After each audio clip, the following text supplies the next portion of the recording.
Welcome back to 3D Dialogue.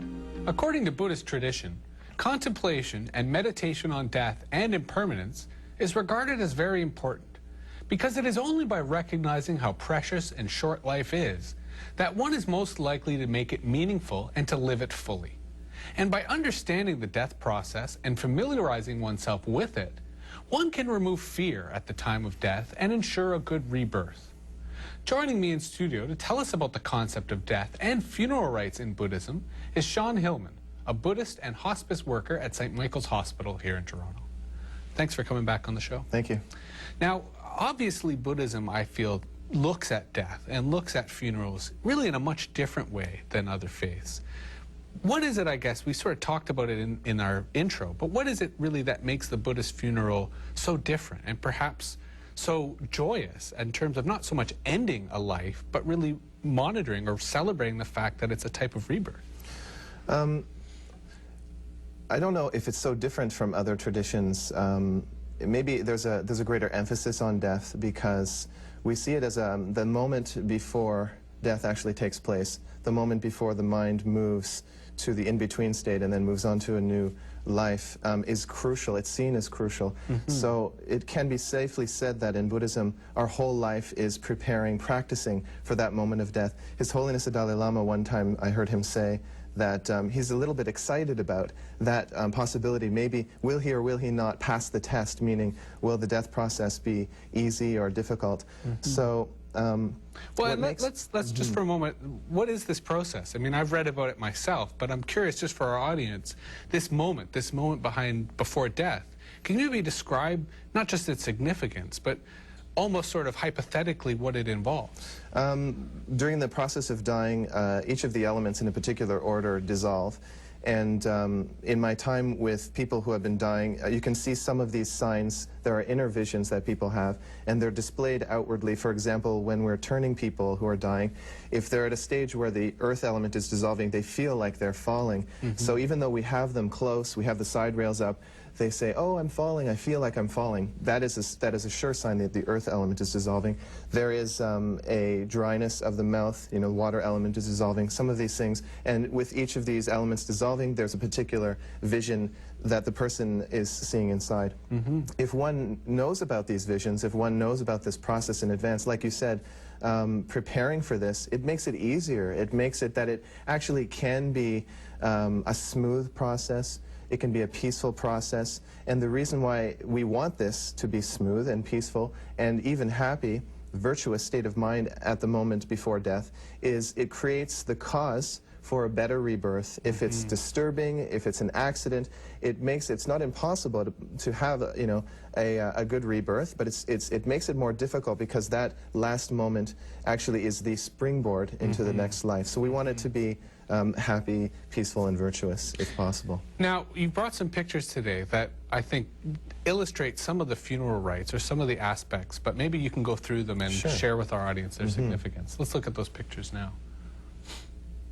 Here we have a Tibetan who's preparing a sky burial in Tibet.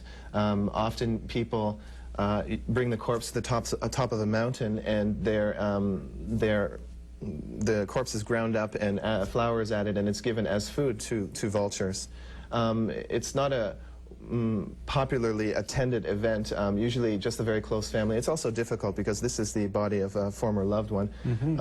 But it is an act of generosity. It's a way of accumulating merit for both the person who has passed away and also the surrounding people who are engaging in the sky burial. Here we have corpse in meditation posture. This is Kirti Sentra Rinpoche, one of my teachers, one of the teachers of His Holiness the Dalai Lama.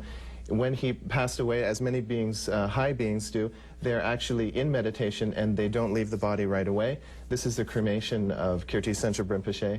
And these are widely attended events because special things sometimes happen when holy beings are cremated, and when they die there are often environmental signs such as rainbows. In the ashes there are often relics. There you can see in the black in the middle, this is the skull of Kirti Sentra Rinpoche. From the bones often icons appear. And this, you could say it's slightly mysterious why this happens, but it's an indication of the level of realization that these beings have, that they can actually transform matter. Here we have this is my favorite picture of Shakyamuni Buddha bathing a dying monk. The monk was left for dead by his fellow monks. They considered him to be useless because he was sick, and the Buddha admonished them and said that we are a community, that we don't have families, we need to take care of each other until we die or get better, and he made that a very grave rule to break. And here we have Shakyamuni Buddha in Kushinagara. He laid down on his right side when he passed into parinirvana, or moved on from that particular form. And Buddhists want to emulate this because there is a particular reason why the right side is beneficial for leaving the body at death. It opens up the channels in a particularly helpful way. So we try to, and we also contemplate the Buddha and at his passing too when we lie on our right side, when we sleep and we are getting ready to pass away. At the time of death, before and afterwards, it's very useful for family members and also for people who are dying to have images of the Buddha, if they're Buddhist, of course. If they're not, because this is a multi-faith show, it's good to say that it's important to have images around, or people and ideas and chanting that make us feel better according to our practice. This is a medicine Buddha. In Tibetan Buddhism and in Indian Buddhism, medicine Buddha is a Buddha that we contemplate and we try to emulate, particularly in relation to healing ourselves and helping to heal others, and the time of death, very important. Many Buddhists, most Buddhists on the planet, I would say, look to Amitabha Buddha, the Buddha of long life or infinite light, at the time of death, particularly because we want to go to his pure land. And this isn't a place to escape and to have a great time partying or just relaxing for the remainder of time, but it's actually a place to practice, to get closer to becoming enlightened, which is the goal of Buddhism, to have all realizations. Unfortunately, we have to take a break, but we'll continue this discussion after our break. And I think I'd like to get more into this rebirth process and the whole notion of reincarnation, which I suspect is very central to the way that Buddhists look at life and death and their relationships. I'm speaking with Sean Hillman, a Buddhist and hospice worker. We'll be back with more after this short break. You're watching 3D Dialogue.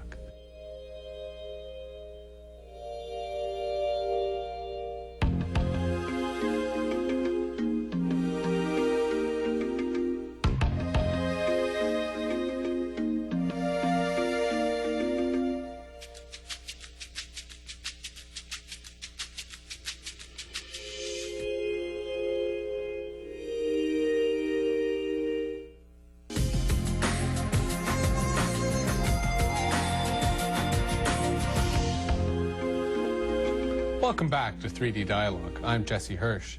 In the previous segment, we talked about funeral rites and the concept of death in Buddhism. However, death is not considered the end of life in Buddhism. It is merely the end of the body we inhabit in this life.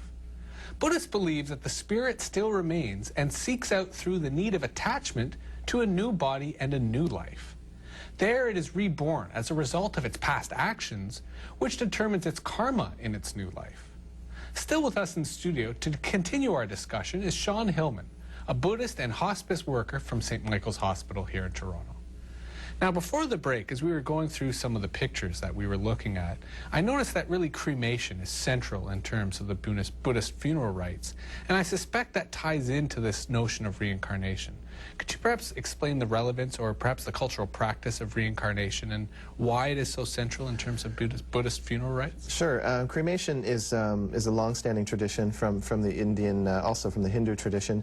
It can be said that it is a good way of physically or symbolically setting someone free, the mind, into their next life.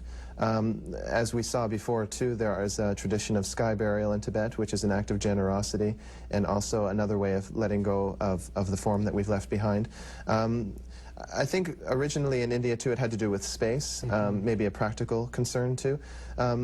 His Holiness the Dalai Lama mentioned recently, which was a bit of a surprise to me because of the practice of cremation being so popular in Buddhist practices, that he thinks that environmentally burial might be even better, because with cremation there are some fumes that are released in the atmosphere. His Holiness is quite the environmentalist, so he suggests that we can use burial as a method of post-mortem care, and also plant a tree on top of where the person has been buried.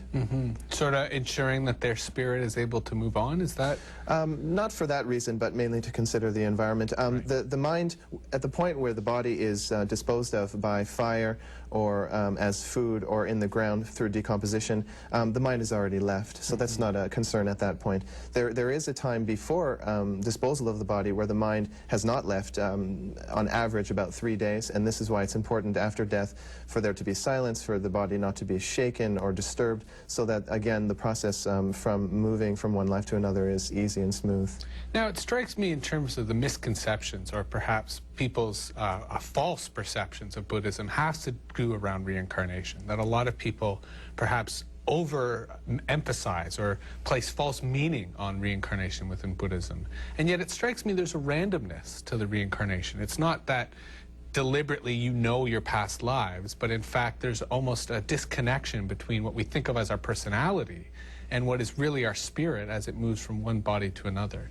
Am I correct in identifying that difference between how we perceive and actually how it's observed within Buddhism? I guess how it actually is, in my meager understanding, is that there is a disconnect between life to life with an ordinary being, because the process is traumatic of moving from lifetime to lifetime. Although it is possible to remember, the Buddha himself spoke many times to encourage us to think about reincarnation, that what happens in the future is going to be determined by what we do now. It's to encourage us to think about karma, to think about cause and effect. This is I feel, for me, it's the main importance of contemplating reincarnation, is to change now, to get busy with doing things which will improve our lives and others.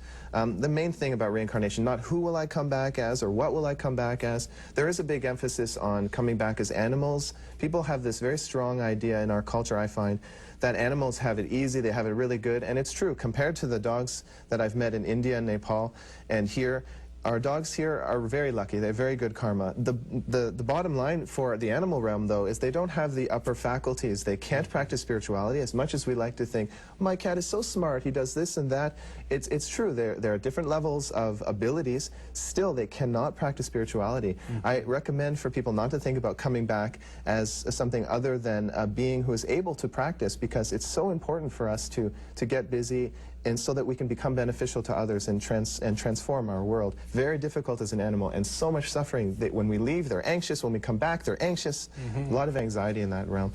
There is a disconnect, right, between lifetime to lifetime. We can remember our previous lives. The Buddha remembered all of his previous lives. Well, and it strikes me, is there a gradient between, let's say, someone who has really achieved a certain level of nirvana, of eradicating the suffering within them, but yet perhaps hasn't achieved total enlightenment? Will their reincarnation be easier because they prepared themselves for that moment of death? Definitely. It's a great thing to consider. The more practice we do, the easier death will be. The more of the harm or problems we've caused in this life for ourselves and others that we deal with, the less we'll have to deal with those things like a tidal wave at death. It doesn't have to be like that. It can be like just a few little things we've got to clean up and see you later, guys. I'll see you soon. Much easier. And in our own experience, often we've seen, if we've had the privilege to be around someone dying, we've seen some are easy and some are not easy. And I feel it strongly has to do with how much, maybe practice might be a strong word, but how much work we've done inside of ourselves. Well, thank you, Sean. I think this has been a great discussion that really juxtaposes the Buddhist nature of living in the now, but also preparing for the inevitable transition of lives and doing so in the here and now. So thank you very much for coming in. That was Sean Hillman, a Buddhist and hospice worker at St. Michael's Hospital. We'll be back with more right after the break. You're watching 3D Dialogue.